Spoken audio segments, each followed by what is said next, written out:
The greatest discovery in the history of books, old Bibles and their provenance. A.S.W. Rosenbach. What is the greatest discovery in the history of books? This is the question with which I am constantly bombarded. In letters from all parts of the world, the embryonic bookman, the novice collector, the casual lover of books, the intelligent, the stupid, they make this their leading question. And although I have never been accused of unseemly virtue, I rejoice that the answer is exactly as it should be: the first printed Bible. The momentous recognition of the now famed Gutenberg Bible occurred in the middle of the 18th century. Book collecting was already beginning to discard its somber, conservative guise as an occupation of the religious in monasteries, or as a pastime of the old and very rich. Now this discovery came like a flaming meteor against the literary sky. So many astounding finds have been made in out-of-the-way places, it is somewhat surprising that this first and greatest printed work should have been identified in the very heart of Paris. In a preceding article, I have related the remarkable manner in which several other rare books turned up. There was the copy of Pilgrim's Progress, which made its way from obscurity in the barber shop of a small English town to international fame in a London auction room. And another valuable book, Shakespeare's Venus and Adonis, hid unsuspected for years in the lumber room of an English estate before it was brought to light. And a similar copy, equally rare, was used as an archer's target at Shrewsbury before its value was accidentally recognized. What irony, then, that this, the greatest book of all time, the Gutenberg Bible, should have rested in the very center of a literary stronghold, perhaps centuries before its unique preeminence was detected. Thousands of eyes during that time had gazed uncomprehendingly upon this marvel of the printer's art in the celebrated library of Cardinal Mazarin in Paris. How often it was read by strangely undiscerning eyes, eyes of students, eyes of connoisseurs, looked upon by true lovers of the antique. They saw nothing in it but a Bible, one more early Bible. Such men as Descartes, Voiture, and Corneille doubtless turned its pages many times. Certainly it must have been something of a curiosity, even in those days. But what scant imaginations they had! The very idea chills me. It will forever remain a mystery, that Gutenberg Bible in Paris. How did it get there from Germany? Who brought it? How did it happen to be in the Mazarin Library? Did some serious-minded book agent of old France, if there were any then, bargain quietly with the scarlet-robed cardinal, or was the road to its destination one of intrigue, of dishonor, and finally violence? Alas, that we book lovers will never know. A little pilfering here and there was never known to upset Mazarin if the book he coveted was worthy of it. Often I have wondered, when visiting his musty library, what the ancient walls behind the shelves could tell were they suddenly given the power of speech. As the old proverb runs, walls have ears. Nor is it difficult in that majestic palace to watch through half-closed eyes, veiled, of course, by your imagination, the proud old churchman as he pridefully surveys his magnificent books. Perhaps you can see him lingering before the provocative loveliness of gleaming parchment and morocco covers. Observe him as he tenderly removes from its resting place some diabolical work of Machiavelli, or he may pace elegantly between the ancient lecterns and reading posts to bend in silent tribute before the disquieting beauty of some massive old missal. I have easily pictured not only His Eminence, but many assistants as well, searching among the ancient tomes, sandaled monks, learned scholars and librarians, poets and courtiers. They have all passed me in that renowned library, unconscious of my presence, and how the chains still jangle which for centuries have held captive certain small and attractive volumes on shelf and table. Some sophisticated doubters may sigh as they read these lines, thinking, "Poor Rosenbach, what the vineyards of France must have done to him." After I purchased the milk copy of the Gutenberg Bible last year, I learned from the hordes of visitors who came to see it, and through the letters of congratulation and inquiry with which I was flooded, that most people thought this the only copy in existence. As a matter of fact, about 43 copies have been discovered thus far, 10 of which are now in public and private libraries in this country. Perhaps there are others in hiding. There is always that glorious chance. But the very fact that there were these other copies, scattered in various libraries in the old centres of Europe, copies which were there, doubtless, from the time Gutenberg accomplished his stupendous work, makes the more remarkable the first disclosure of this Bible, nearly 3 centuries after its publication. Think of the many wise greybeards who spent their lives searching for knowledge in the vast libraries of Vienna, of Berlin, of Göttingen, of Prague, and at Oxford and Cambridge those centuries ago. Men who saw and read these volumes, and yet did not question their strange peculiarity. For although the Gutenberg Bible gives the effect of a fastidiously written manuscript, it is not only the earliest, but actually the most beautiful work of printing the world has ever known. It was the first work to come from any press using movable types. Whether these were cut from wood or molded in lead can never be conclusively proved. This is immaterial, however, except to the student of typography. The type itself is a large Gothic one, and the ink, now nearly 5 centuries old, is today as black and glossy as the hair of a Japanese beauty. The majestic Gothic lettering was the prevailing one used in Germany for ecclesiastical works at that time, and therefore it was but natural to use it as a model. The pages of the Gutenberg Bible are perfectly spaced in double columns. The great work was published in 2 states. Some copies were printed on paper, others on vellum. The feel of the paper always fascinates me. So firm it is, so beautiful in appearance. It seems alive, yet there is something definitely final about it. It is as though the paper of the Gutenberg Bible had proudly indicated from its inception that nothing finer, nothing more perfect ever could be made. Nor is the vellum of any other old book of finer texture than that which Gutenberg, the master printer, used. The rarest vellum is from the thinnest, the most velvety part of the inner skin of the sheep. This Gutenberg was careful to select, and his Bibles printed on vellum are much more valuable today than those printed on paper. It thrills the lover of books when he observes the superb taste Johann Gutenberg showed in the year 1455. A decade later, printers, his pupils, began to be patronized by princes of church and state. It was they who ordered the most beautiful books, made especially for their private gratification. But there is no record of Gutenberg having any such incentive as wealth or approbation. He must have followed some compelling desire of his own, which led to the creation of the perfect book. It was about 1750 that Guillaume François de Bure, a young Frenchman, proved himself a veritable prodigy among discoverers. At that time, he employed every moment he could spare, working in the Mazarin Library, which, since the death of its founder, had fortunately been in the hands of intelligent and appreciative men. It happened that de Bure one day stumbled upon 2 old volumes he could not recall having seen before. He glanced at them as he passed, and was so taken by their unusual beauty that he resolved to return to study them as soon as possible. Almost the first thing de Bure observed was that there were 42 lines on the page.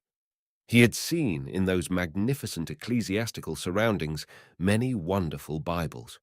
In a state of hopeful excitement, he looked for and finally located another copy of the glorious book, similar to the one in the Mazarin Library, in the Electoral Library in Mainz. This is the copy which is now in the French National Library.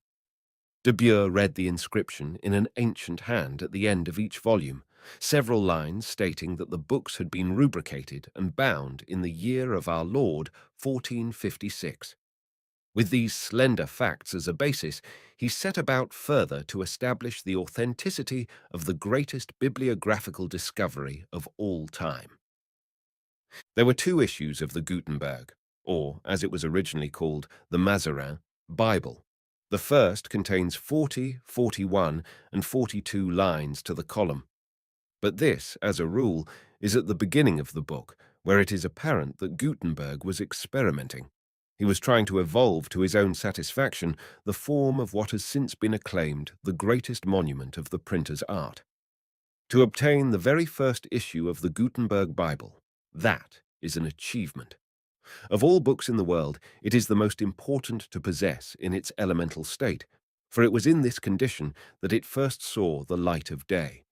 It is true that there is nothing nobler, nothing finer, nothing more beautiful than the Gutenberg Bible in its last completed phase. But to me, the embryonic stage of the first printed book is the most important. Only the first gathering, as we say technically, comprises the first printed book. I believe Gutenberg began printing his Bible a little before 1450 and devoted the first 3 or 4 years to perfecting the movable types. But I doubt if it could have been much earlier than 1455 when he finally completed the first copy. In all probability, he was assisted by his friend Johann Fust, who supplied the money with which Gutenberg bought materials for a press and types. Aided, too, by Fust's son-in-law, Peter Schoeffer, they brought eternal fame to the name of their already famous city, Mainz. Later, many apprentices from Gutenberg's and Fust's atelier went southward to France, Italy, and Spain, where they established the first presses in the great cities of Paris, Rome, Florence, and Seville. These specimens of early printing are known to the specialists as incunabula, or books representing the cradle of printing. The term has been extended so as to include all works printed before 1500. Some authorities have questioned the claim of Gutenberg as the inventor of printing. Coster of Haarlem has been put forth as the real discoverer. There are fragments of early printing with Gothic types that students of typography have dubbed Costeriana. I cannot enter here into a discussion of this controversy. Perhaps both sides are right. At any rate, I have read reams and reams on the subject and have become sadder, if not wiser, at each perusal. Mademoiselle Pélechet, a celebrated bibliophile of the 19th century, studied the question deeply. In the end, as bibliography is a science in which women have distinguished themselves, a woman will probably say the last word. Perhaps the best person to give an opinion on the subject today is Miss Belle de Costa Green, the learned director of the Pierpont Morgan Library. When I visited England 2 or 3 years ago, I was invited to Windsor Castle to see the beautiful library belonging to King George. The librarian, the Honourable John Fortescue, the authority on the history of the English army, showed me many magnificent volumes and manuscripts. Among them was that glorious rarity known to the initiated as the 1457 Psalter, printed on vellum by Fust and Schoeffer. There are in the Royal Library many works of great historical importance, and I listened with delight to his fascinating stories relating to them. Often during the afternoon I stood before the windows of the library to look out upon the vista of green lawns, the winding Thames, and Eton College a few miles in the distance. I thought of Thomas Gray and others who had known so intimately the country about me, of famous men whose names were connected with famous books, and a sudden desire came over me, a desire to see and pay homage to the most beautiful book in the world. By the time I was ready to leave the castle, I had decided to motor over to Eton. When I arrived, I immediately went to the library attendant and asked him to let me see the Gutenberg Bible. This copy in the library of Eton College is, to my mind, the most noble specimen of all. It is in its contemporary binding of old leather, decorated with the original metal clasps and bosses, and it bears the name of the binder, Johann Vogel, who goes down in history as the binder of the first printed book. At the very time of my visit to Eton, the newspapers in England were running editorial comment about several purchases I had just made privately and at auction sales. They complained I was taking away the greatest monuments of literature from their shores. The old attendant at Eton, noting my enthusiasm as I turned the pages of this beautiful Bible, said to me, in a tone tickled with pride, "Wouldn't that Dr. Rosenbach like to carry off this Gutenberg Bible too?" Gutenberg's Bible was set up from the Latin manuscript version, designated by scholars as the Vulgate. Previous to its issue, most manuscript Bibles were written either in Greek or Hebrew. Now, for the first time, It appeared available to all who could read, translated into Latin, the vulgar or common language of the Church. During the past few years, I have purchased 4 copies of the Gutenberg Bible. The first, at the Hoe sale in 1912, was an edition printed on paper, and with Alfred Quaritch, I later sold it to the late P.A.B. Widener of Philadelphia. It is now in the collection of his son, Mr. Joseph Widener. The second copy, in a superb binding by Fogel, and now in the greatest private collection of Bibles in this country, came from the library of the late James W. Ellsworth of Chicago. It was in a strange manner that I bought this copy. I was halfway across the Atlantic. Before sailing, I had been treating for its purchase, along with the rest of his splendid library. I completed the transaction by wireless. It was thus that the 15th century and the 20th met in mid-ocean. To buy a Gutenberg Bible by radio, it seemed almost sacrilegious. And this recalls another story. I met for the first time aboard one of the great liners a distinguished collector, a man of great taste and judgment. He said to me in the smoking room, 1,500 miles out of New York, "Have you a set of the 4 folios of Shakespeare?" "Yes," I replied, "a fine one, the Trowbridge set. At least I have, if it has not been sold." He asked me to verify it by wireless, which I did, and on receipt of the message he purchased it in mid-Atlantic. No man that ever lived had the prophetic foresight of Shakespeare, yet even he could not have pictured such a thing. And the price? That is still another story. I purchased another Gutenberg Bible, printed on paper, at the Carrisford sale in London 4 years ago, and paid £9,500, a little less than $50,000, for it.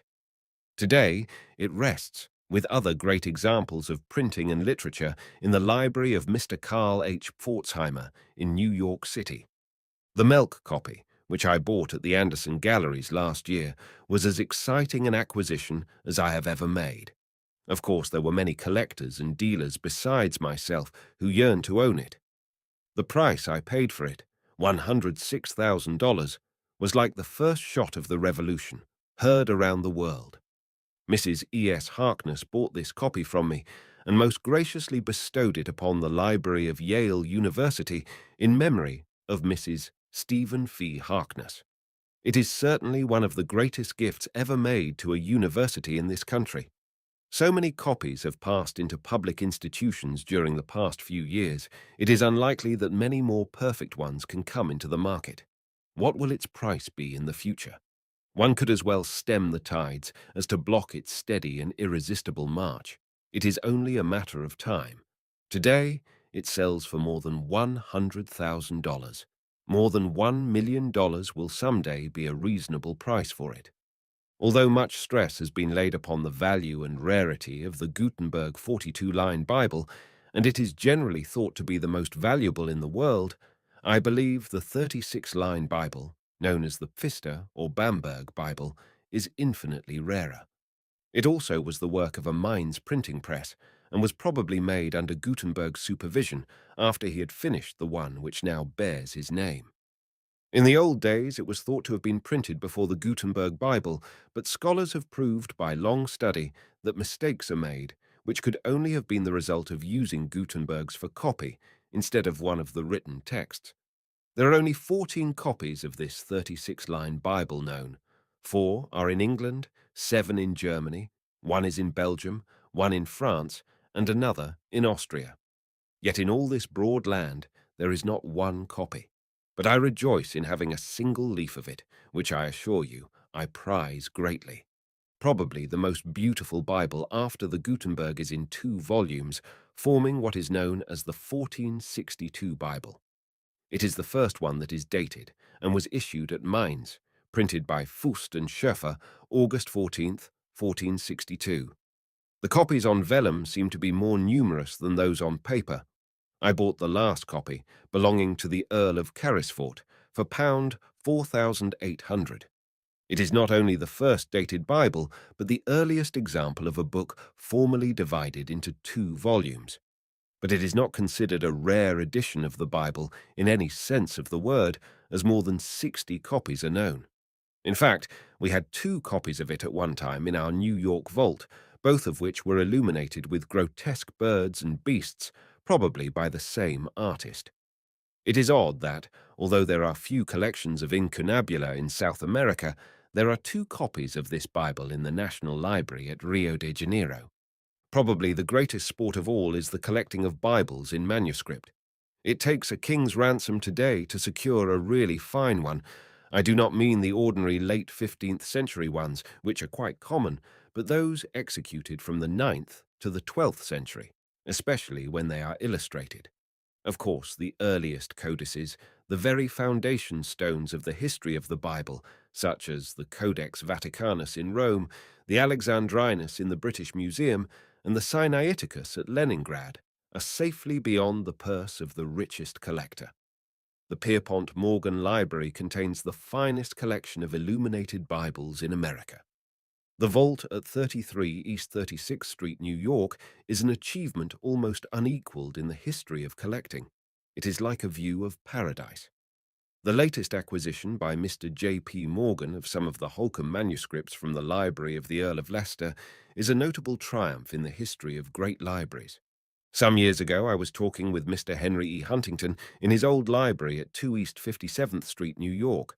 I said most humbly, although with proper pride, "How would you like to own the original Conqueror Bible of the architect of the Tower of London?" "There ain't no sich animile," quoted Mr. Huntington.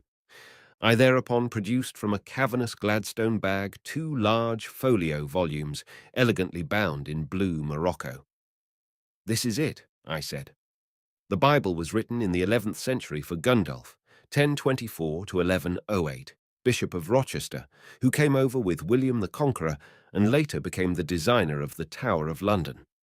On the first leaf of each volume, the bishop had written an elaborate curse, excommunicating anyone who should destroy, mutilate, or carry it off.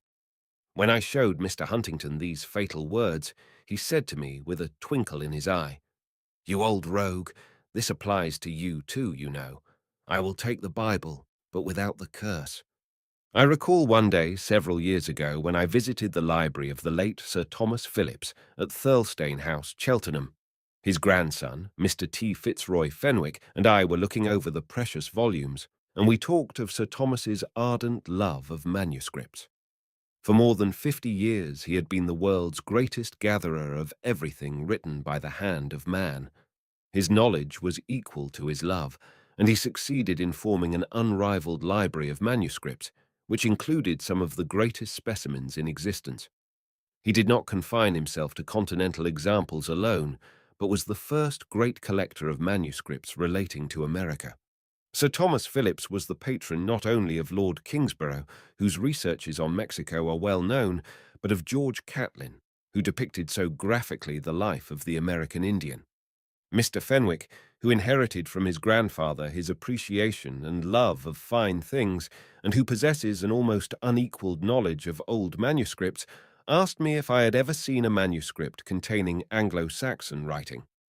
I said that I had not, and he thereupon produced the Four Gospels, an English manuscript written in West Anglia in the time of King Alfred, AD 850-900, which contained splendid full-page illustrations of an unusual type. There upon the margins were characters in Anglo-Saxon, written long before the Conqueror came to the shores of Britain. Nothing, however, surprises me at Thirlstane House. One day, Mr. Fenwick showed me the Lisborne Gospels, a superb manuscript made in the 9th century for King Widekind, the only successful opponent of Charlemagne. It was in its old binding of carved wood, and is one of the few very early manuscripts in existence giving the name of the scribe who wrote it. He also showed to me the famous French historiated Bible of the 14th century in 2 magnificent volumes, which contained almost 100 illustrations, quite in the modern manner, more like William Blake than an artist of old Touraine. I now have these 3 precious biblical manuscripts, and I doubt whether there is a nobler assemblage in existence. To my mind, the most inspiringly beautiful and important early Hebrew manuscript of the Bible is that in the remarkable collection of Mr. David Sassoon of London. It should be reproduced in facsimile so that all students here and abroad might study not only its unique text, but its glorious illustrations as well. One of the great discoveries in the history of these early Bibles occurred right here at our place in New York 7 years ago. Mr. Sidney C. Cockerell, the great student of manuscripts, called upon me, and I showed him 6 pictures from the Bible and said that they were by a Spanish artist of the 13th century. He looked at them for a moment and said, "No, they're English." I could scarcely believe him, although no one knows more about manuscripts than he. Let me take them to my hotel and study them. I think they are the work of the earliest known English illuminator, W. de Brailes. He took them with him. If they were English, they would be immensely valuable, worth far more than I, old Captain Kidd, asked for them. You bet I awaited anxiously his return. Finally, he showed up one day and said, "The only trouble with you, Dr. Rosenbach, is that you do not use the eyes God gave you." Lo and behold, he pointed to the halo on one of the saints, and there in neat characters were the magic words, W. de Braille Airs, Mif e Sight. It was one of the greatest attributions ever made by a scholar, and they were, now beyond even the shadow of a doubt, the work of the very artist he had named. According to Mr. Eric G. Miller, there has never been a more triumphant vindication of connoisseurship. These 6 drawings are now in England in the collection of Mr. A. Chester Beatty, who has one of the choicest libraries of Oriental and European manuscripts. Every year when I go to England, I renew, through the kind offices of Mr. Beatty, my acquaintance with the spirit of that doughty old illuminator, W. de Braille. Very few forgers have had the courage to try their hands at duplicating biblical manuscripts.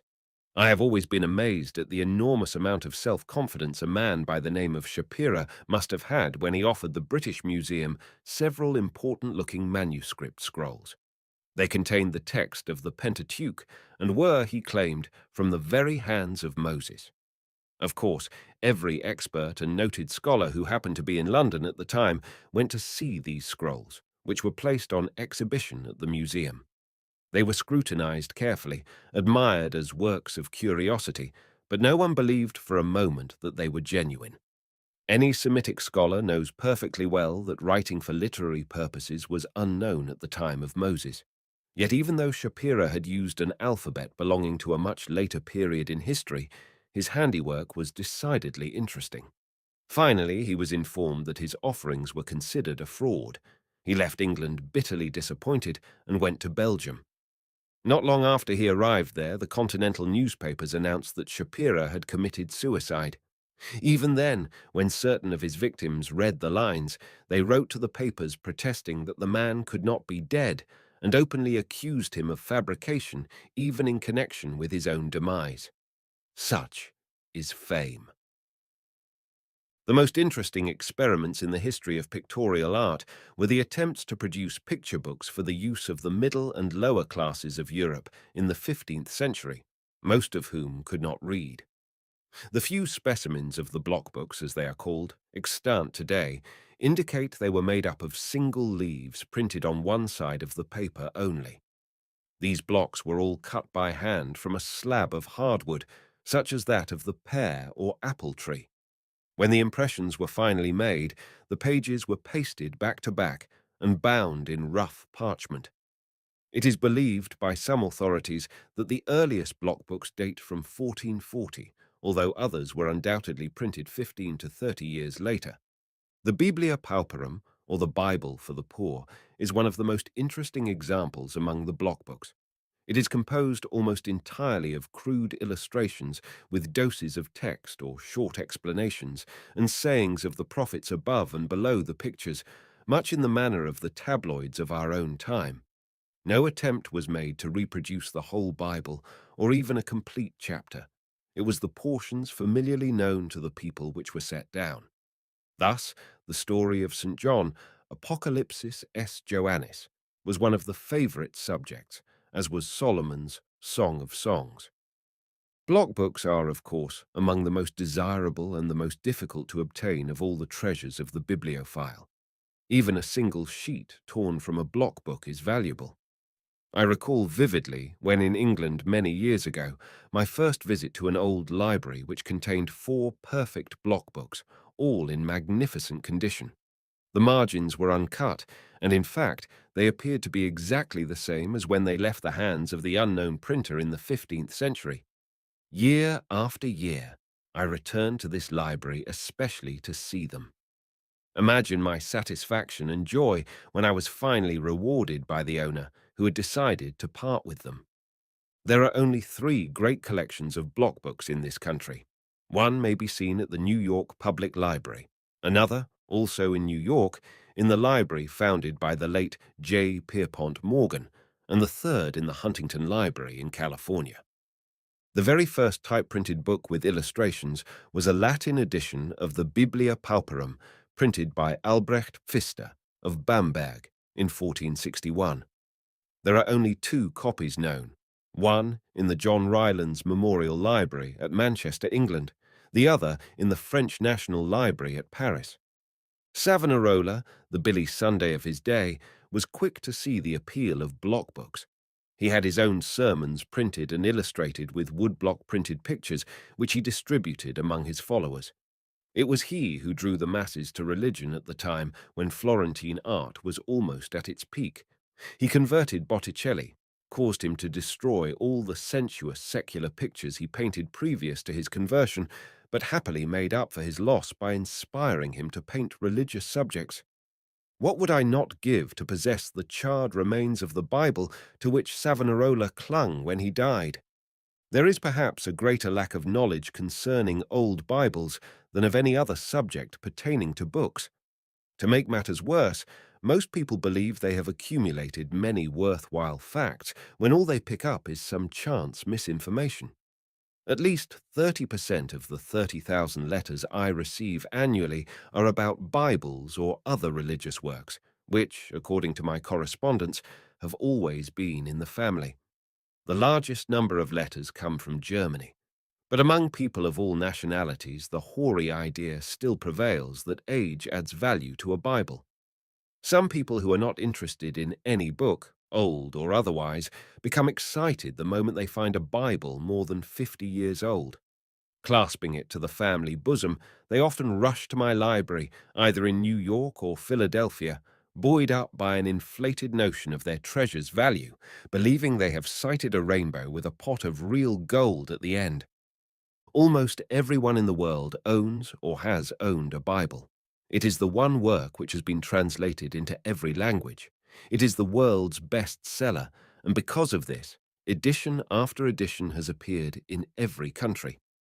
No one knows how many millions of pounds the universities of Oxford and Cambridge have received to date in the revenue which has always flowed into their coffers as a perquisite on printed Bibles. The Bible rests beside one's bed today in hotel rooms throughout the country. The Gideon's Bible is the only volume the stealing of which is considered a virtue instead of a crime. The Bible is a book which has touched the hearts of us all at one time or another. When it does not appeal as a religious work, its fascination is felt in the inexhaustible fund of stories and anecdotes which have never been matched by the contents of any secular book ever written. Such tales as those of Joseph and his brethren, David and Goliath, Solomon and the two mothers, will never be excelled. A very old Bible is valuable because of its age, only if it was printed between the time of the Gutenberg edition, 1455, and the year 1476. Although there were hundreds of editions of the Bible issued in Europe before 1500, only a small portion of them may be considered very valuable today. After 1476, Bibles must show certain characteristics to make them sufficiently desirable to the collector's roving eye. It goes almost without saying that all first editions are worth something. The first Bible printed in Italy, in France, or in Spain, these are all of great value and rarity as well. The first Bible printed in one of the secular languages, in the old days known as the vulgar tongues, for instance, French, German, Italian, Spanish, Icelandic, Swedish, Slavonic, Bohemian, or Basque, these, too, are valuable. Others are the first printed Bible of Strasbourg, issued by Mentelin before 1460.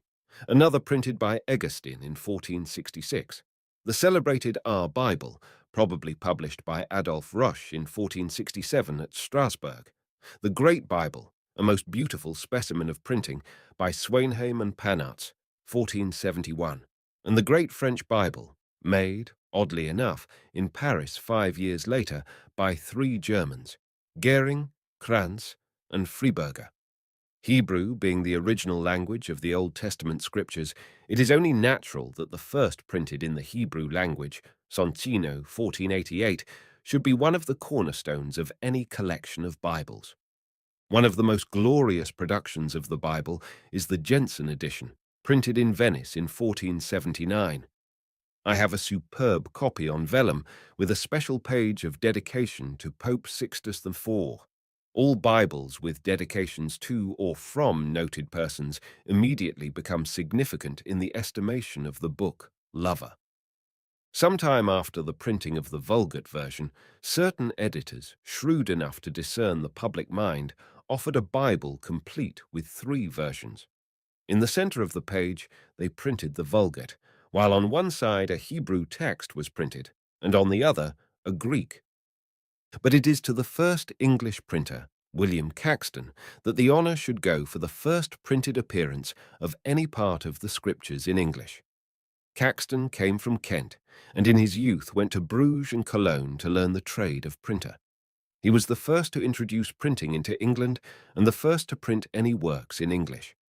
He was a scholar of parts, as well as a printer with fine taste, and himself translated into English many of the works which he later published. In 1483 he issued the Golden Legend, which includes lives of Adam, Abraham, Moses, and other characters of the Old and New Testaments. Thus, it contains nearly all of the Pentateuchan portions of the Gospels. If this were generally known and appreciated, I feel certain the Golden Legend would approach a price more nearly like that of the Gutenberg Bible. But as the book game is one of magic and alchemy, this may happen unexpectedly any time.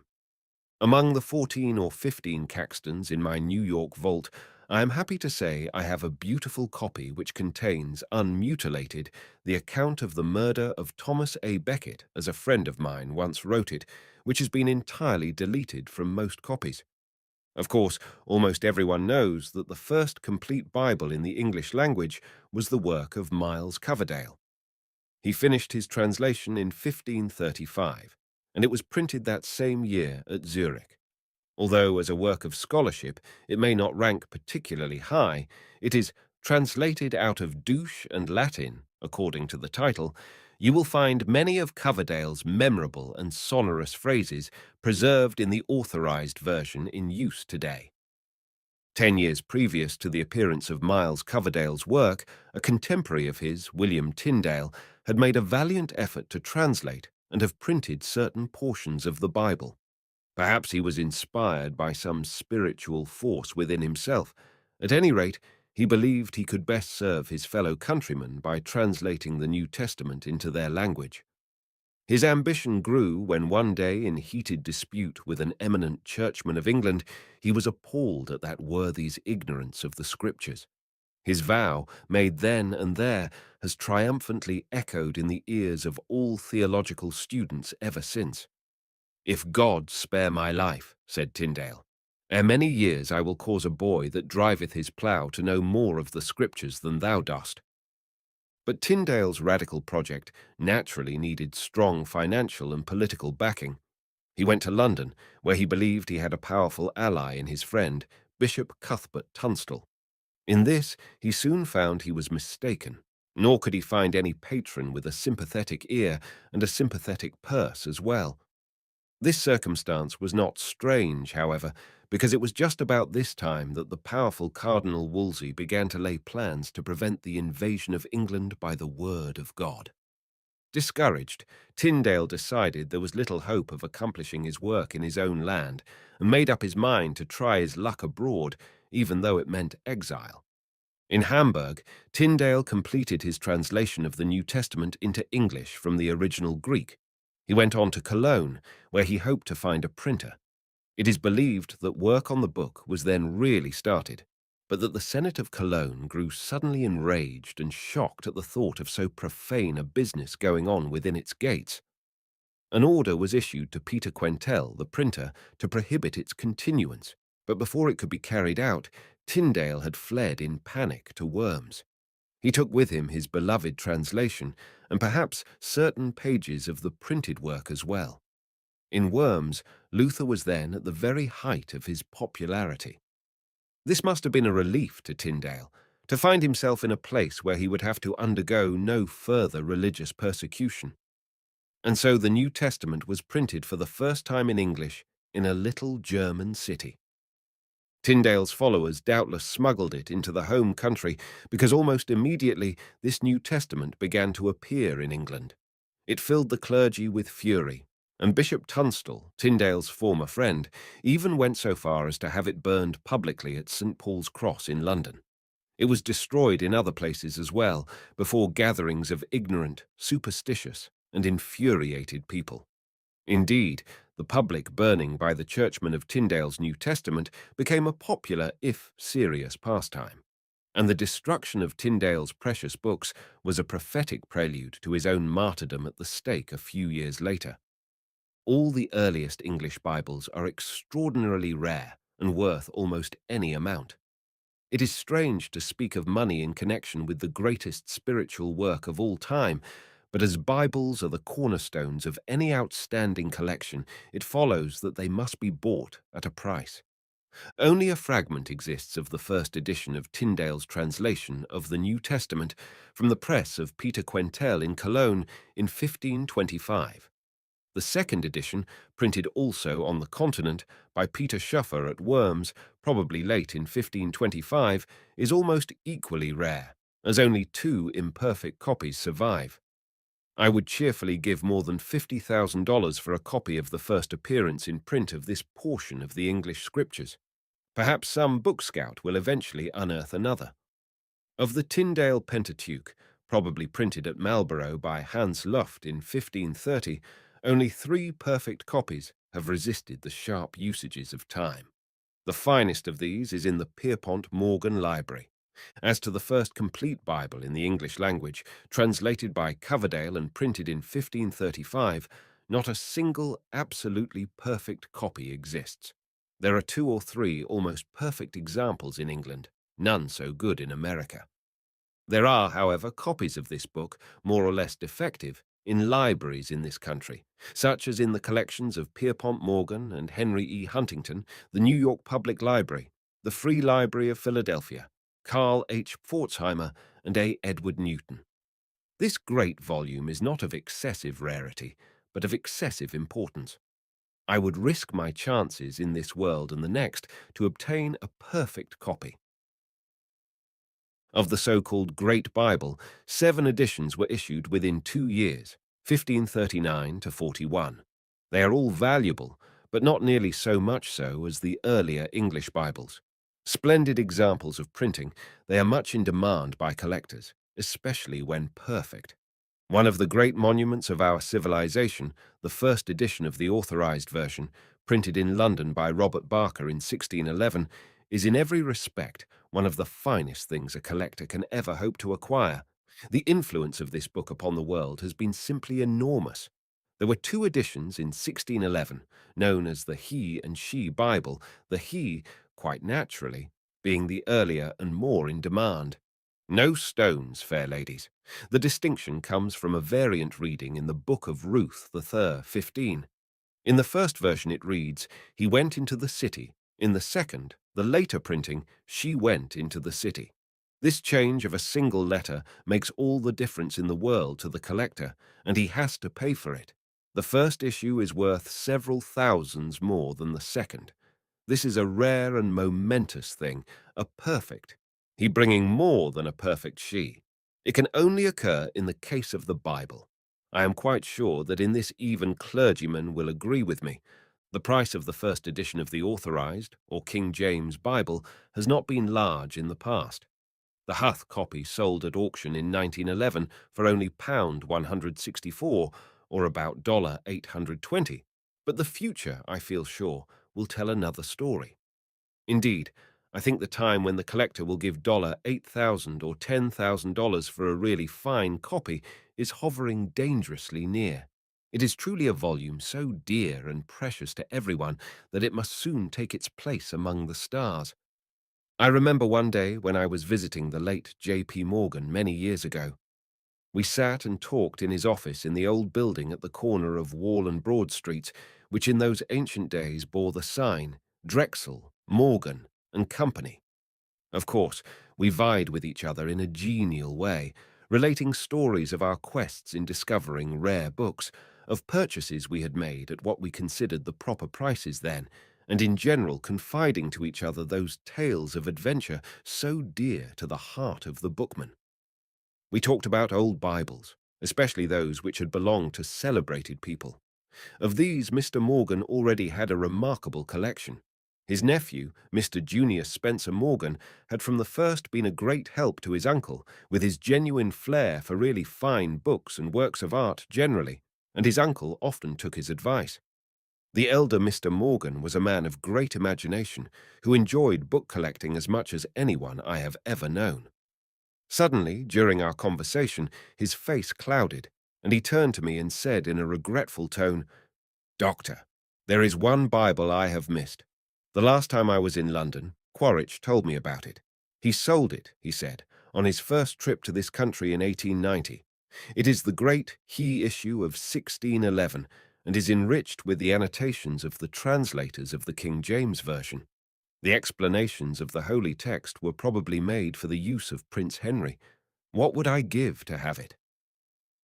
Now I knew of this Bible, but hadn't the faintest idea at the moment where it was or who owned it. It had been extended to 5 volumes and bore on the binding the feathers of the young Prince of Wales. But when I secured the library of Clarence S. Bement, 1 year later, there it was. What luck! Mr. Morgan, it is unnecessary to state, bought it immediately. Among the hundreds of Bibles offered to me each year, there is one type which blooms eternal. It is the bullet hole Bible, the Bible which saved Grandpa's life in the Civil War, or the Revolution, as you will.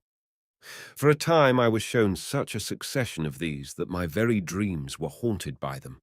Many a night my rest would be broken when whole armies charged me, each soldier wearing a protecting copy of the Holy Scriptures over his heart. Some people have fondly believed that a tale of sentiment plus a dash of bravery mixed with their own simulated reverence would bring value to the family Bible.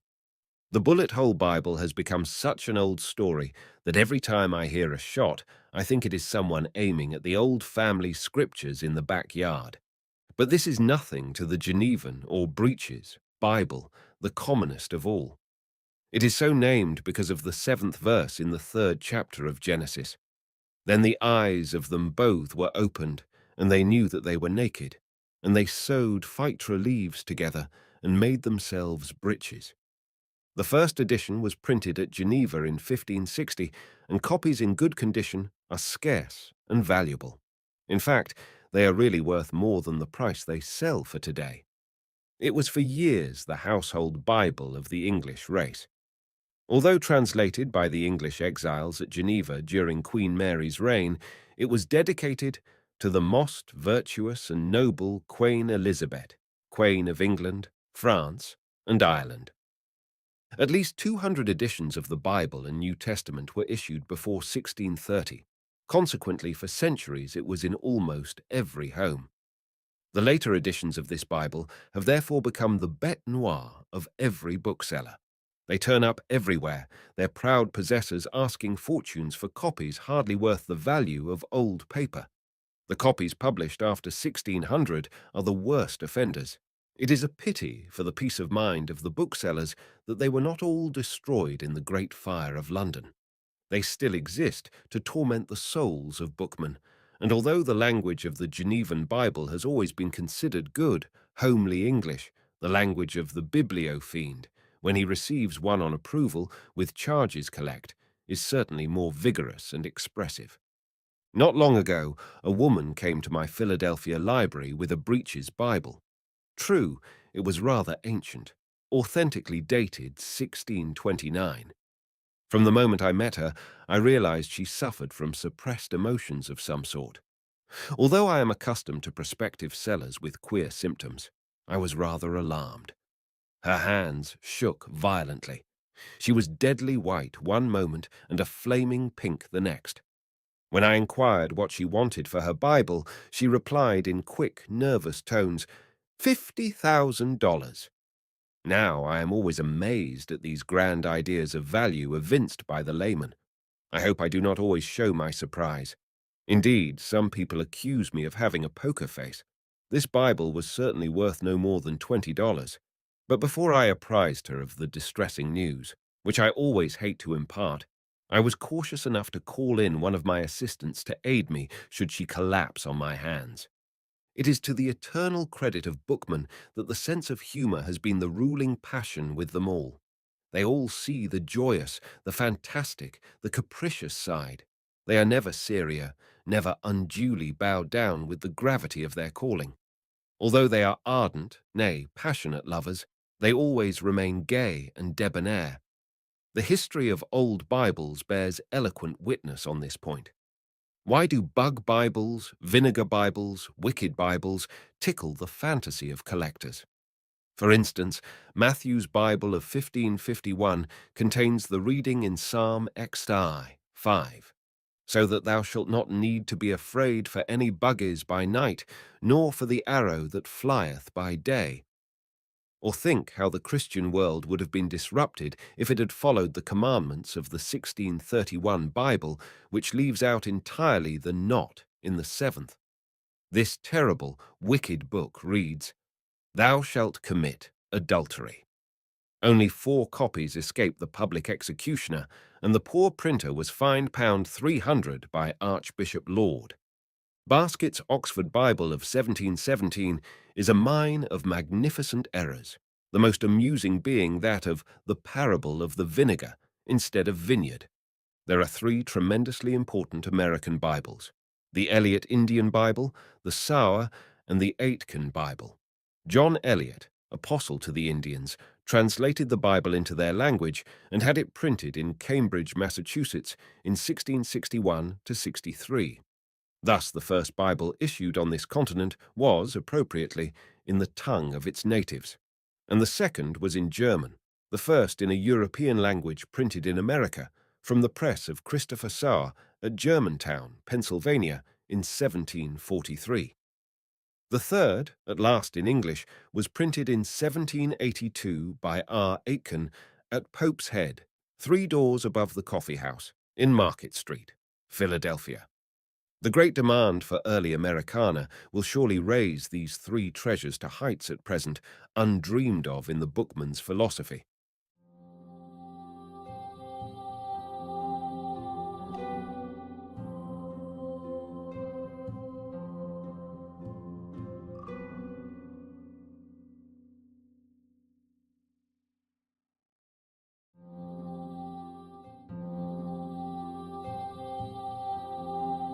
Remembering when we were little, American children's books, A.S.W. Rosenbach.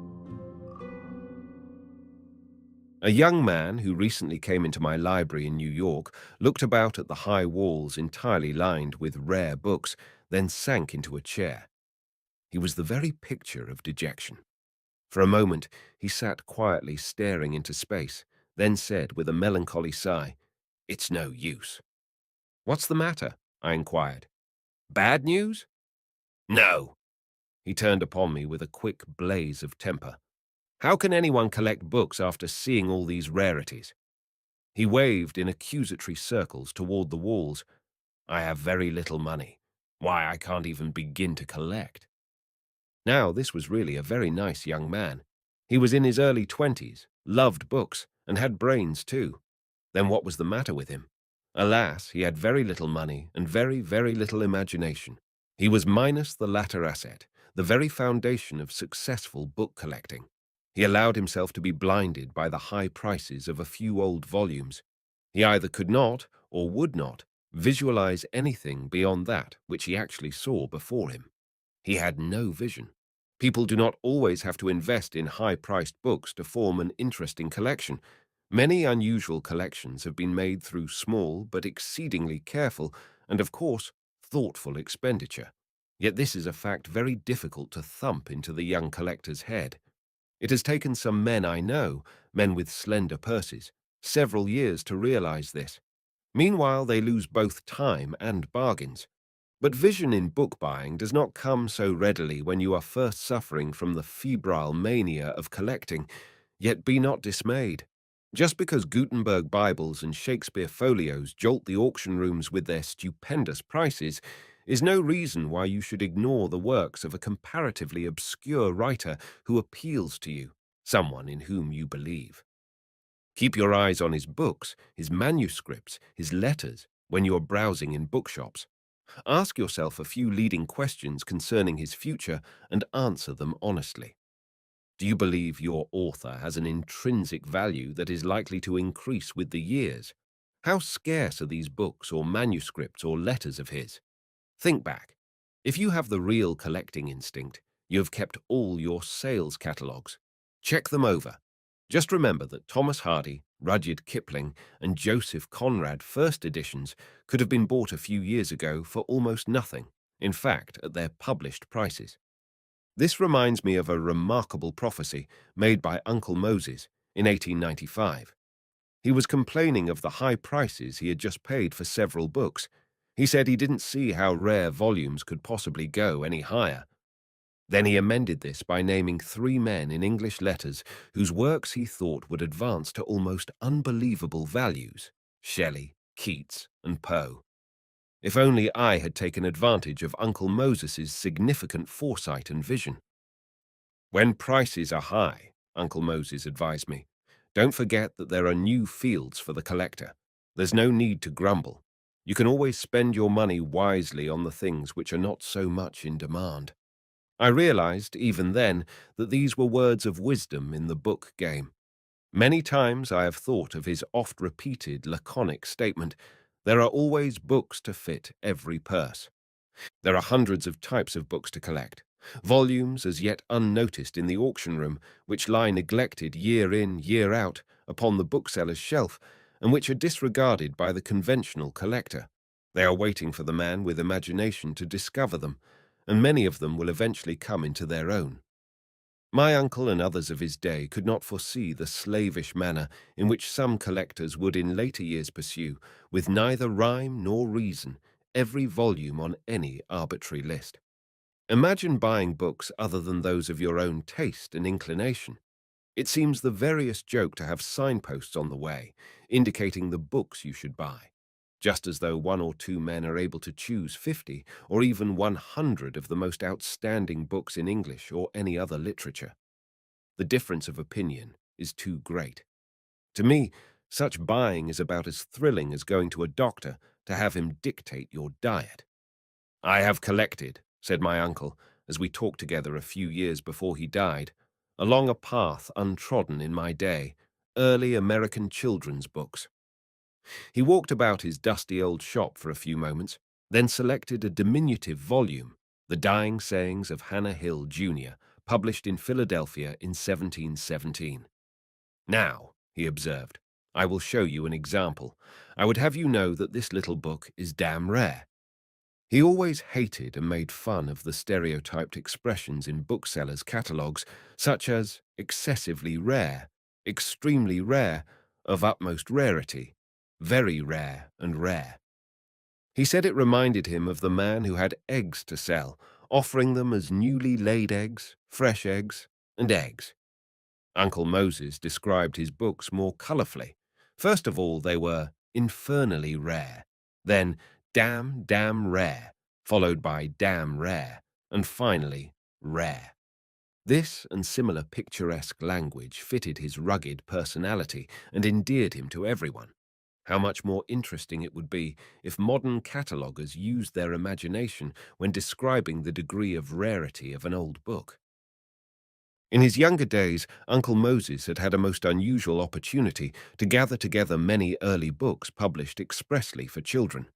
When he succeeded to the business of the Philadelphia publishers, McCarthy and Davis, in 1851, the stock included a number of early American juveniles.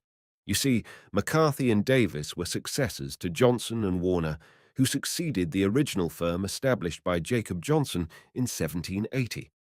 It was noted for its children's books, so you can imagine the varied juvenile curiosities my uncle inherited. Even when my brothers and sisters and I were very small children, Uncle Moses remembered our birthdays and other anniversaries, always with a pretty little book.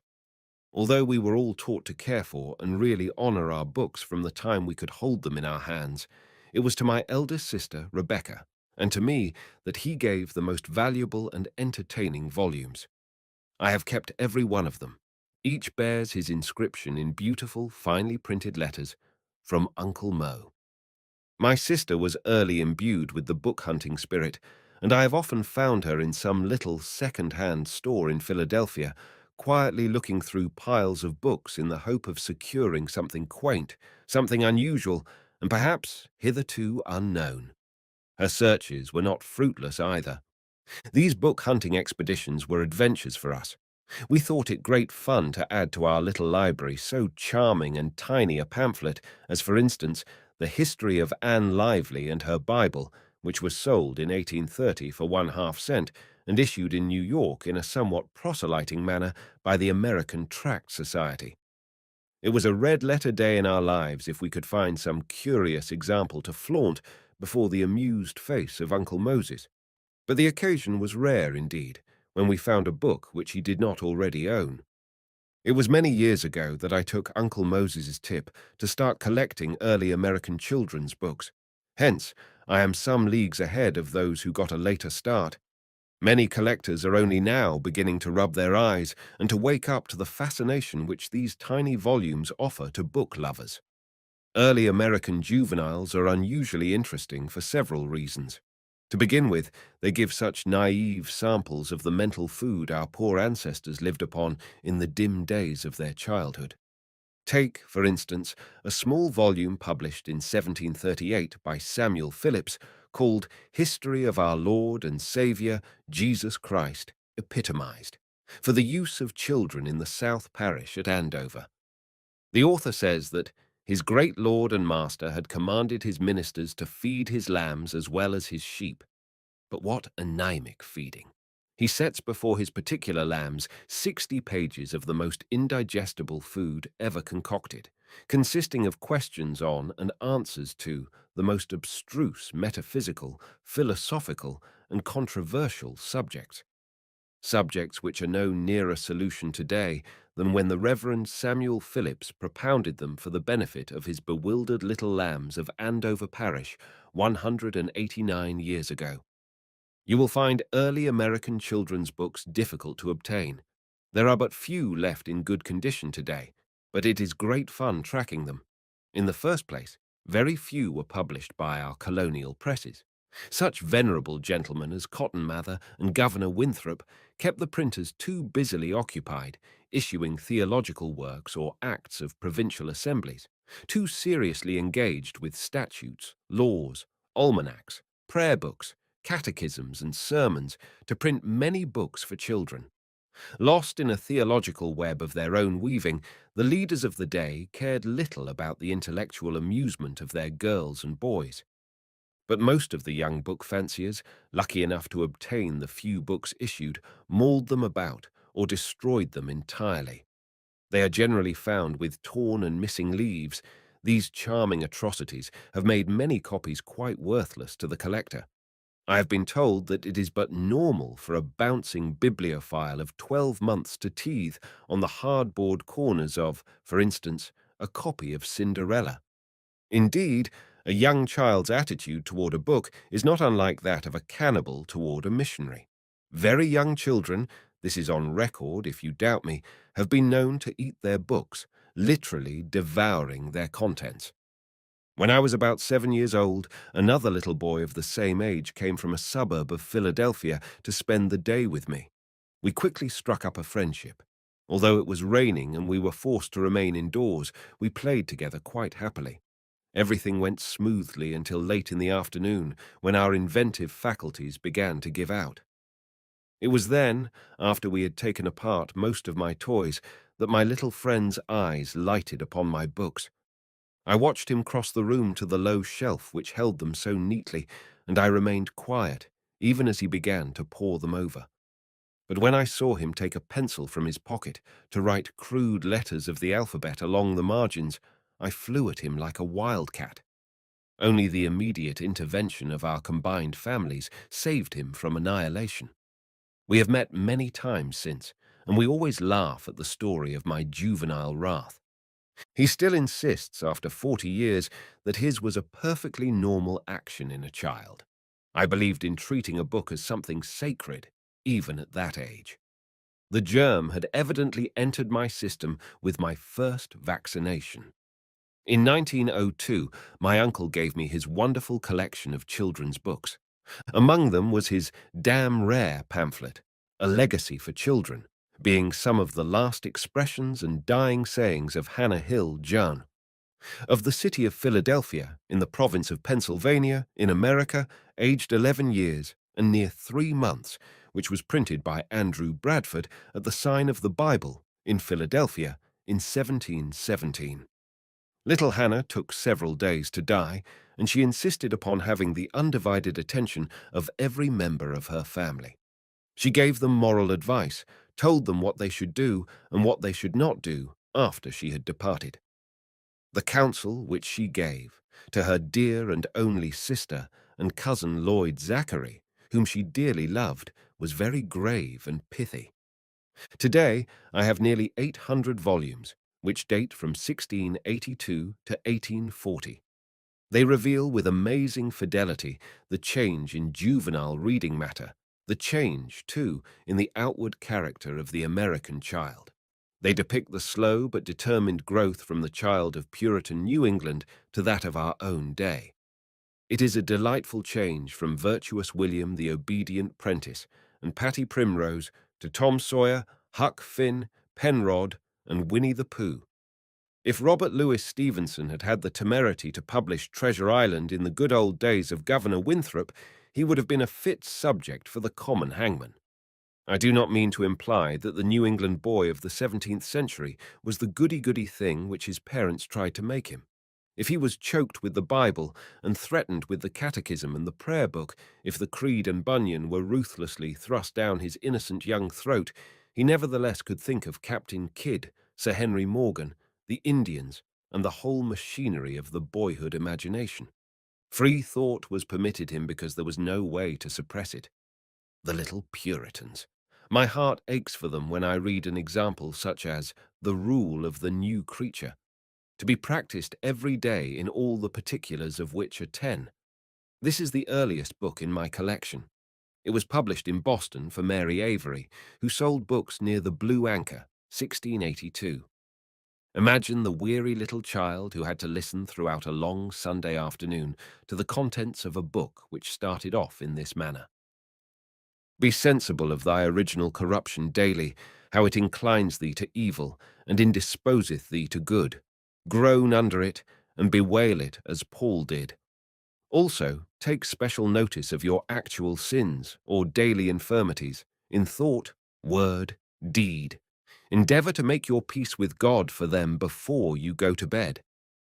There is, too, one of the most famous of all juveniles, the equally inspiriting and nourishing Spiritual Milk for Boston babes, in either England, drawn out of the breasts of both testaments for their soul's nourishment, but may be of like use to any children. Printed at Boston, 1684. My copy is the only one known of this date. John Cotton, the great and influential Puritan minister, had written this many years before, and it was first published in England in 1646 to settle a growing dissension among the Puritans, who could not decide which catechism of the many then in use was best for their children. This volume grew very popular, and from it the little ones learned to die with much grace, and therefore eternal glory.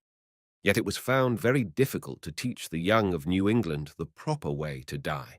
Of all knowledge, it is the most difficult to impart, as there are no really good textbooks.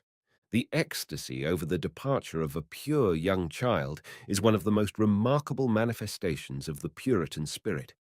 No book shows this more clearly than the Reverend James Janeway's A Token for Children, being an exact account of the conversion, holy and exemplary lives and joyous deaths of several young children.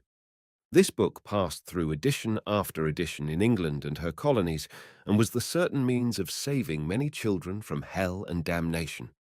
My copy is the only one extant from Benjamin Franklin's press and is dated 1749. Janeway states in his preface, which is addressed to all parents, schoolmasters, and schoolmistresses, or any who have any hand in the education of children. Remember, the devil is at work hard. Wicked ones are industrious and corrupt. Nature is a rugged, knotty piece to hew, but be not discouraged. The author then goes on to relate the wicked bringing into this world of little children, and dwells lovingly and tenderly upon their wise and glorious deaths at the age of 6 or 7 or even 10 years. An early death in purity and virtue was a thing to be coveted and desired, and Janeway requests in his preface that the teacher should impress upon the little ones the advisability of imitating the early demise of these sweet children whose short and devout lives are narrated by him. Cotton Mather, who wrote a continuation of Janeway and described the brilliant, joyous, matchless deaths of New England children, Janeway described the demise of the children of Old England, died at the age of 65 years, thus prudently neglecting to follow the example of his beautiful and obedient pupils who passed away in all holiness at the hoary age of 6. We shall select a passage from the celebrated little book which bears this title. A Token for the Children of New England, or some examples of children, in whom the fear of God was remarkably budding before they died, in several parts of New England, preserved and published for the encouragement of piety in other children. The selected passage is as follows. Elizabeth Butcher, daughter of Alvin and Elizabeth Butcher of Boston, was born July 14th, 1709. When she was about 2 years and half old, as she lay in the cradle, she would ask herself that question, "What is my corrupt nature?" and would make answer again to herself, "It is empty of grace, bent unto sin, and only to sin, and that continually." She took great delight in learning her catechism, and would not willingly go to bed without saying some part of it. She being a weakly child, her mother carried her into the country for health, and when she was about 3 years old, and at meeting, she would sit with her eyes fixed on the minister, to the admiration of all that sat about her, who said that grown-up people might learn and take example of her. She took great delight in reading, and was ready and willing to receive instruction. She was not contented with the bare reading of God's word, but would frequently ask the meaning of it. And when she was at her work, she would often ask where such and such places in Scripture were, and would mention the words that she might be directed to find them.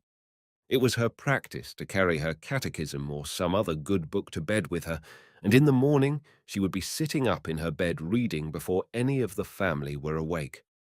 Such goodness could not last, and on the 13th of June, 1718, poor little Elizabeth departed this life, being 8 years and just 11 months old. It is related of another child, Daniel Bradley, the son of Nathan and Hester Bradley of Guilford, Connecticut, that when the said child was about 3 years old, he had one night an impression of the fears of death, which put him into crying. His mother told him if he died he would go to heaven, unto which he replied, he knew not how he would like that place, where he would be acquainted with no body. It is curious how you run unexpectedly upon things which you have long desired. I always wanted a copy of George Fox's Instructions for Right Spelling, printed by Rainier Jansen in Philadelphia in 1702. One day I stopped at Travers' bookshop in Trenton, New Jersey. Now Clayton L. Travers is a true bookman. He knows the business thoroughly. In fact, he was an old crony of my uncle. I said to him that I had been looking several years for Fox's book. When I told him the title, he thought for a moment, then disappeared to the back of the shop. 2 minutes later, he returned with a little volume, which was in an old sheep binding. the title page decorated with an elaborate woodcut border. I opened it and read the great friend's simple description of a comma. "Comma," wrote George Fox, "is a little stop or breathing, as behold, O Lord." Please note that he placed no comma after behold. The discovery of Fox's old spelling book was a delight to me, but what made it still more pleasant was Travers's generosity in letting me have it for about 1/4 its worth. Collector's luck. "They be darned small, but the flavour am delicious," said an old southerner to me of the quail in his part of the country. The same can also be applied to these children's books. I suppose many people will wonder why I, an old bachelor, prefer them. I can only answer with another question. Why is it that old bachelors also write the best children's stories?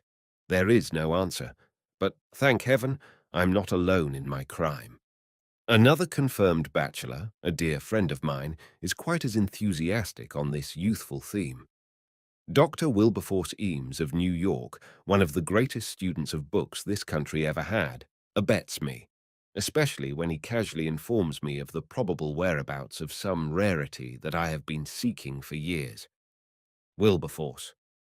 Eames.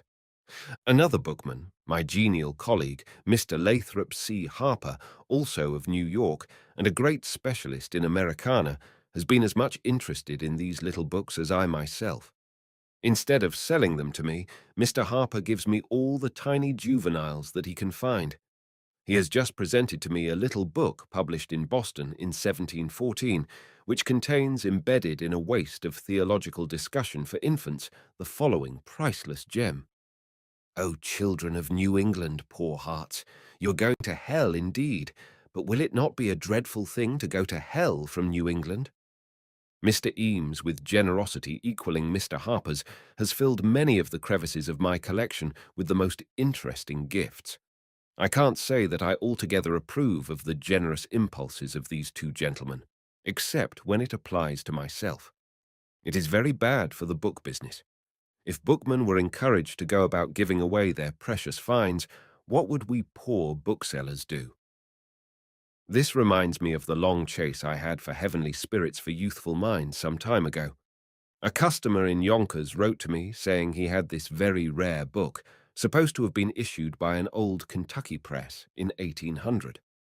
I was very keen to see it, so I motored to his home at my first opportunity.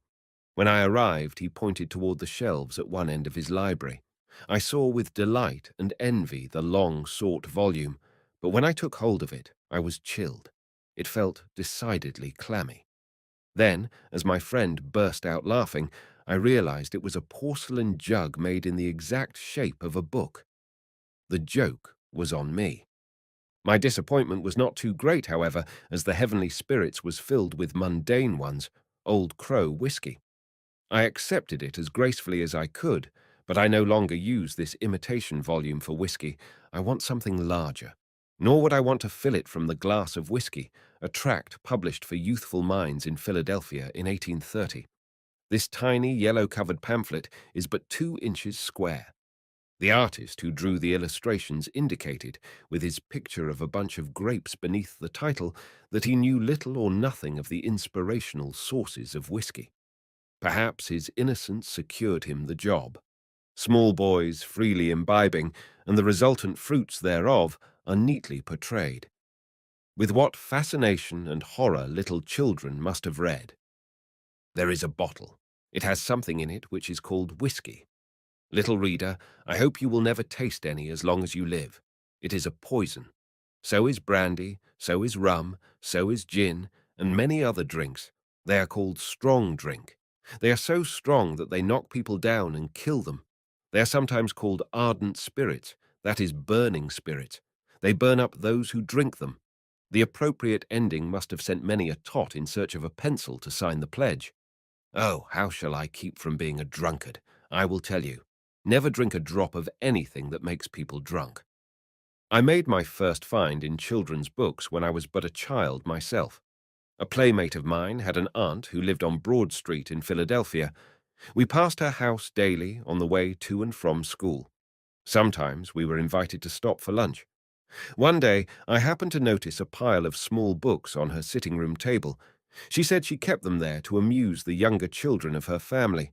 Although she knew I came from bookish people, she seemed surprised that I, a boy of 12, should be interested in old volumes. As I could hardly put them down, she was evidently impressed. She offered them to me. You may well believe that I took them and rushed out of the house, lest she change her mind. When I reached home and my uncle saw what I had been lucky enough to receive, he exclaimed at their rarity. My treasure trove comprised 3 wonderful little volumes. They were Black Giles, The Cries of Philadelphia, and a rare edition of Babes in the Wood. For 30 years I tried to obtain Benjamin Franklin's The Story of a Whistle. Le Grand Franklin, as they called him abroad, wrote and published this fascinating story in 1779 when he had his press at Passy, just outside of Paris. He had printed it in French and in English on opposite pages in a charming pamphlet which he presented to his friends. He used the little Passy press mainly to run off official documents and other matters connected with his mission as the American minister to the court of France. In 1923, I bought one of the 2 copies that have survived at an auction sale in London. It had been briefly catalogued, lucky for me, as a printed sheet in French and English, on paying too much for a whistle. Although I would have gladly paid £1,000 for it, it was knocked down to me for less than 1/10 of this sum. When discussing printing in this country, it is impossible not to refer to Benjamin Franklin. He originated almost everything original in America. His projects are more talked about today than when he lived. Franklin, as a child in Boston, had had a taste of the dull literary offering of the Pilgrim Fathers. The New England Primer was then the best seller. When he became a printer, he published edition after edition of it. Although Franklin himself records the sale of 37,100 of these primers, there is but one copy known to exist today. Mr. William S. Mason of Evanston, Illinois, is the owner of this unique copy. Surely, in some New England attic there must be another. The collector can but hope. I have the only one known printed by his successor, David Hall. Shall I ever obtain one from Benjamin's own press? In 1749, Franklin wrote and published proposals relating to the education of youth in Pennsylvania. This work greatly interests me and all those who claim the University of Pennsylvania as their alma mater. It was soon after Franklin issued this that he and 23 other citizens of Philadelphia banded together as an association which soon completed plans to establish an academy for young men. It opened in 1751. So this little book is a part of the actual foundation of the University of Pennsylvania. When he was an old man, 82 to be exact, Franklin was still keenly interested in new books for children. He had already given his favorite grandson, Benjamin Franklin Bash, a fine printing press with types and set him up as a printer. Under the guidance of his celebrated grandfather, young Bash printed lessons for children from 2 to 5 years old. The older man was so delighted with his efforts that he decided, with a business acumen not diminished with the years, to market the books for him. Believing Boston to be a good commercial outlet, he wrote on November 26, 1788, to his nephew, Jonathan Williams. Loving Cousin, I have lately set up one of my grandchildren, Benja, F. Bash, as a printer here, and he has printed some very pretty little books for children.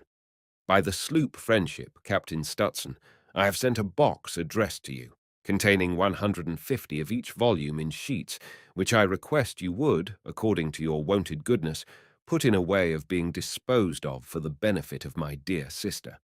They are sold here, bound in marbled paper at 1s. a volume, but I should suppose it best, if it may be done, to sell the whole to some stationer at once, unbound as they are, in which case I imagine that $half a quire may be thought a reasonable price, allowing usual credit if necessary.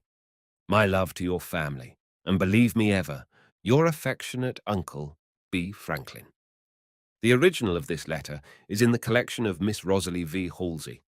Competitors and collectors have often complained that I have frequently purchased at auction rare books that they especially desired, and that I did not give them a chance. Quite true, but I have often tasted the same bitter medicine myself. I recall, very vividly, a certain day in May 1913 when the Crane sale was being held in New York, and there was a tiny royal primer included among the items which I felt belonged to my collection of children's books.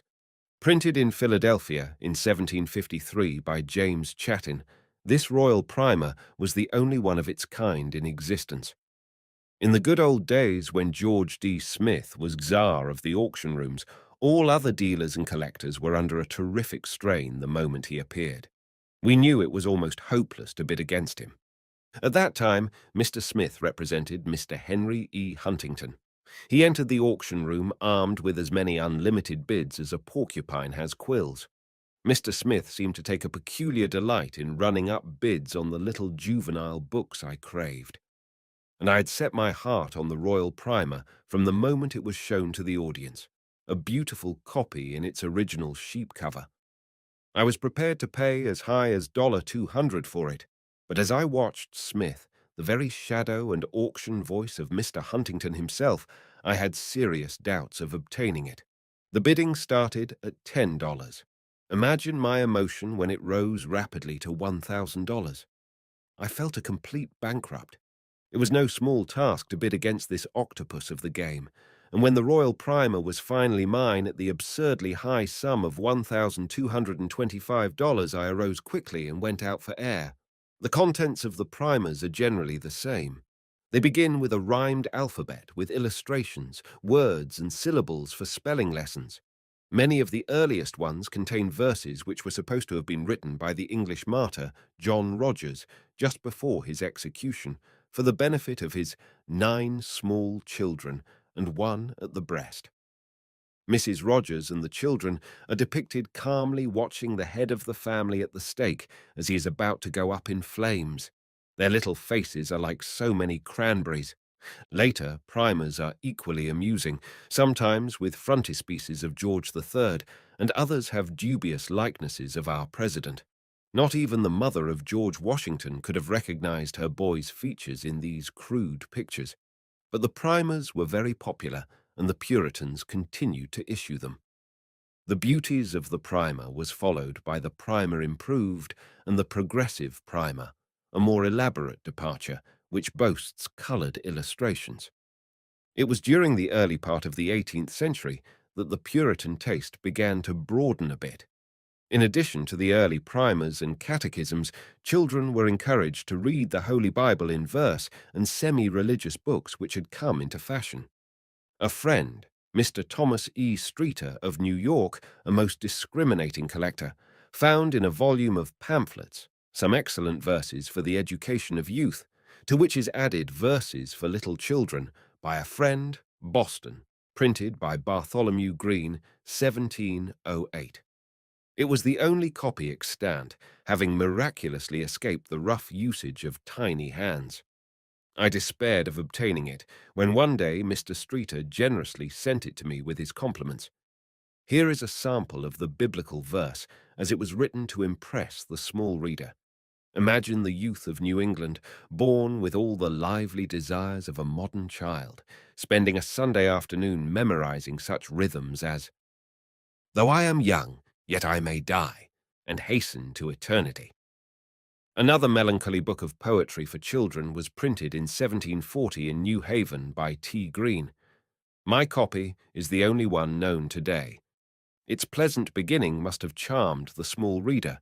Thus, "Children, you must die in a short time. You will soon go to a heaven of joy or a burning hell." There are 7 poems in each. The author cannot resist depicting a lugubrious future. Imagine your own child memorizing this sample called The Play. "Now from school I haste away, and joyful rush along to play. Eager eye for my marbles call, the whistling top or bouncing ball. The changing marbles to me show how mutable all things below. My fate and theirs may be the same, dashed in an instant from the game. The hoop, swift rattling on the chase, shows me how quick life runs its race. My hoop and I like turnings have. So fast death drives me to my grave. Among all the books I have seen that were published at this period in the colonies, I have found but one which might be taken seriously if issued today. It treats upon an international problem, good behaviour, which, alas, is the bugaboo of children the world over. Personally, I have always felt that it is the most terrible and obnoxious of all the moralities. But then, I'm only an old bachelor. The School of Good Manners. Composed for the help of parents in teaching their children how to carry it in their places during their minority, was brought out in Boston, reprinted and sold by T. and J. Fleet at the Heart and Crown in Cornhill, 1772. It begins with 20 mixed precepts, such as honour the magistrates, and tells little children plainly what and what not to do. Under a heading of behaviour at the table, it admonishes, spit not, cough not, nor blow thy nose at the table, if it may be avoided. Behaviour. When in company is a little less stringent, perhaps, than one might expect. It reads, spit not in the room, but in the corner. Further, let thy countenance be moderately cheerful, neither laughing nor frowning. For behaviour at school, one must bawl not aloud in making complaints, and jog not the table or desk on which another writes. It is not probable that these righteously exemplary books could be all things to all children. What a welcome change the prodigal daughter must have been. Isaiah Thomas of Worcester printed her history in 1771 in Boston, before he became famous as the publisher of simpler children's books such as Goody Two Shoes. In many of these early books, the title page relates practically the entire story in scenario form. A case in point is The Prodigal Daughter, or A Strange and Wonderful Relation, showing how a gentleman of vast estates in Bristol had a proud and disobedient daughter who, because her parents would not support her in all her extravagance, bargained with the devil to poison them. How an angel informed her parents of her design, how she lay in a trance 4 days, and when she was put in the grave, she came to life again. Quite a happy ending for an 18th century prodigal. The gradual change which took place in juvenile literature was brought about partly by the captivating whimsicalities of Oliver Goldsmith. The finest collection of Goldsmith's books is in the beautiful library of my dear friend William M. Elkins, but I have a few of Goldsmith's juveniles that even he has been unable to obtain. Goldsmith's delightful books for children, which his publisher, John Newbery, had bound in gilt paper and adorned with woodcuts, were sent over here from his far-famed shop at the corner of St. Paul's Churchyard in London. When they were reprinted in staid New England, they were a startling innovation to the book trade. Then old ballads began to return to the market, each with some striking change also. Contrast the stern outpourings of the learned Cotton Mather with Dr. Goldsmith's elegy on that glory of her sex, Mrs. Mary Blaze. Good people, all with one accord. Lament for Madame Blaze, who never wanted a good word. From those who spoke her praise, she strove the neighbourhood to please, with manners wondrous winning, and never followed wicked ways. Unless when she was sinning. The Royal Battledore, the Mother Goose Melodies, a pretty book for children, and some of the best verse ever written for juveniles then came into being. Bah, bah, black sheep, peas porridge hot, little Tommy Tucker, have they since been improved upon? I doubt it. Bah, bah, black sheep. Bah, bah, black sheep. Have you any wool? Yes, sir, I have 3 bags full. One for my master, one for his dame, but none for the little boy who cries in the lane. Peas porridge. Hot. Peas porridge hot. Peas porridge cold. Peas porridge in the pot. 9 days old. Can you spell that with 4 letters? Yes, I can. T-H-A-T. Little Tommy Tucker. Little Tommy Tucker sings for his supper. What song will he sing? White bread and butter. How will he cut it? Without e'er a knife? How will he be married? Without e'er a wife? I was spending a weekend last summer with some friends who have a large library consisting chiefly of the classical English authors. I had been out one afternoon, and as I returned to the house, was met halfway by my hostess. She had a distraught look, and before I could inquire what had happened, she said, "I am frightfully upset. What do you think I found Tommy doing just now in the library? Reading that nasty old book, Fielding's Tom Jones." Her son Tommy was 12 years old. "What have you done about it?" I asked, trying to suppress a smile. "I took it from him and put it in the stove." She refused to believe me when I told her that Tom Jones, Clarissa Harlowe, and Pamela were read aloud in the evening to all members of the family in Puritan New England, and Miss Rosalie Fee Halsey relates that when certain passages became too affecting, the more sensitive listeners retired to their rooms to weep. Some time later, I showed her my copy of Tom Jones, abridged especially for youthful reading, with its crude little woodcut facing the title page and this explanatory verse beneath. "This print describes a good man's heart, who meant to take the orphan's part, and made distress forever find. A friend like him to be so kind. The moral of Tom Jones, as translated for its youthful readers, seems to boil down to this: if you are a good child, you will never annoy your neighbours. Fancy Henry Fielding's amusement when Tom Jones appeared abridged for children. What a marvellous leap this was from the dry-as-dust New England primers and Protestant tutors, from austere catechisms to Tom Jones. Printers early discovered that books for children should be made in proportion to their little clients, small. Miniature volumes have always held a great fascination for children of all ages. Their very neatness and compactness make them seem the more precious and desirable. Perhaps it was with a view to making Bible stories valued more highly by their small readers that they were printed in tiny volumes called thumb Bibles. These adorable wee volumes, illustrated with crude woodcuts, are extremely rare. Not long ago, a lady came to my Philadelphia office with an old-fashioned handbag, the silk, gathered sort, roomy if not beautiful. I noticed that it stuck out in little points and wondered what on earth she could have brought in it. My curiosity was more than gratified when she emptied it upon my desk. Some 20 thumb Bibles. When I asked her what she wanted for these little charmers, she shook her head and said that anything I cared to offer would be acceptable. I suggested $300. She looked at me aghast. "Why?" she said. "I would have been willing to take 25.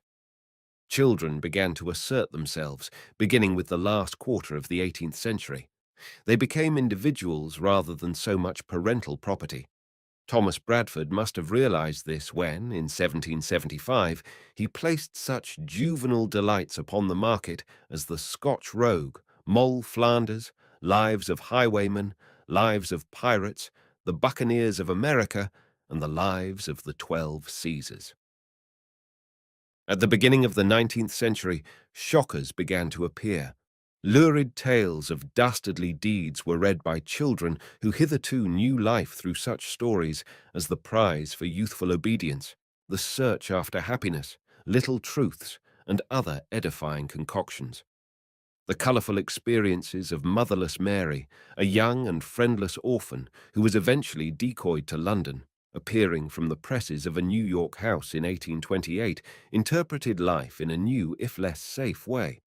John Paul Jones's life was issued with a terrifying frontispiece, and in a dress to attract small boys with an admiration and envy for buccaneers and their fierce and bloody lives. Even Noah Webster, that staid dictionarist, wrote The Pirates, a tale for youth. The interest in American history began at the close of the Revolution. The scenes of all the juvenile histories were formerly laid in foreign countries. The American colonies now had their own history, and some of the rarest, and perhaps the most attractive to the student, are those dealing with this subject.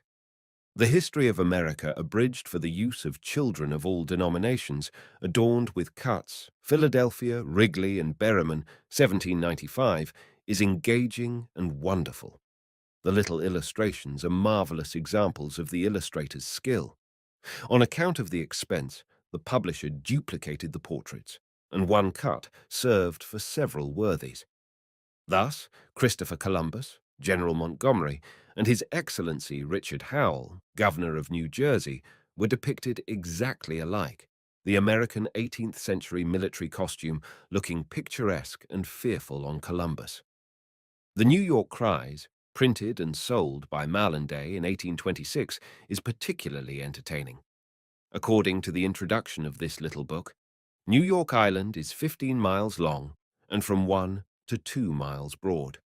It is laid out in spacious streets and avenues with large squares and marketplaces. The circuit of the city is about 8 miles, and the number of buildings which it contains is estimated at 30,000, and the inhabitants at about 172,000. I cannot resist quoting the cry of sand, as it is a reflection of the time when New Yorkers used sand on their floors instead of costly oriental rugs. Sand. Here's your nice white sand. Sand, oh, white sand, oh, buy sand for your floor, for so cleanly it looks, when strewed at your door. This sand is brought from the seashore in vessels, principally from Rockaway Beach, Long Island. It is loaded into carts and carried about the streets of New York and sold for about 12.5 cents per bushel. Almost every little girl or boy knows that it is put on newly scrubbed floors to preserve them clean and pleasant.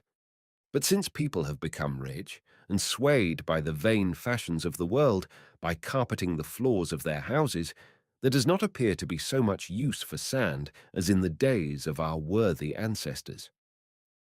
Peter Piper's Practical Principles of Plain and Perfect Pronunciation was published in Philadelphia by W. Johnson in 1836. Issued nearly a century ago, it is still enshrined in our hearts. Although there were many editions issued in America, few have survived the tooth of time and the veracity of these youthful readers. The Philadelphia edition had perfect pictures properly painted, and it is one of the most charming morsels ever devised to please the palates of pretty, prattling playfellows. Two quotations are given in order to bring us all back to the time long ago when Peter Piper meant so much to us. Peter Piper picked a peck of pickled peppers. Did Peter Piper pick a peck of pickled peppers? If Peter Piper picked a peck of pickled peppers, where's the peck of pickled peppers Peter Piper picked? William Veeden VIPs his vig and waistcoat. Did William Veeden vipe his vig and waistcoat? If William Veeden viped his vig and waistcoat, where are the vig and waistcoat William Veeden vippied? The publisher's excuse of presenting Peter Piper to the public is worthy of the book itself. He prays parents to purchase this playful performance, partly to pay him for his patience and pains, partly to provide for the printers and publishers, but principally to prevent the pernicious prevalence of perverse pronunciation. The book will always remain attractive to us, but when we think of the youthful minds it has mixed, the jaws it has dislocated, the tongues it has tied, we can only remark that we love it for its faults. When I look into these old editions, these picturesque little volumes, which reveal so charmingly the quickening change from the days of the Pilgrim Fathers, I am surprised that some enterprising publisher does not reissue them today. Such stories as Pug's visit to Mr. Punch, who killed Cock Robin, the history of Little Fanny, Little Eliza, and Little Henry, as well as the droll old Dame Trudge and her parrot, would go as well now as 100 years ago. I think they would make a fortune for someone, although I do not guarantee it. Two specially made miniature bookcases house my whole collection of children's books. On either side of a large 16th century Spanish bookcase, they hang against the wall, and visitors to my Philadelphia home take delight in looking at their quaint illustrations and the still quainter text. But alas, my library is now like a nursery without children. The whole family, 800, have traveled to New York and are on exhibition in the New York Public Library, where they may be seen by all who are interested.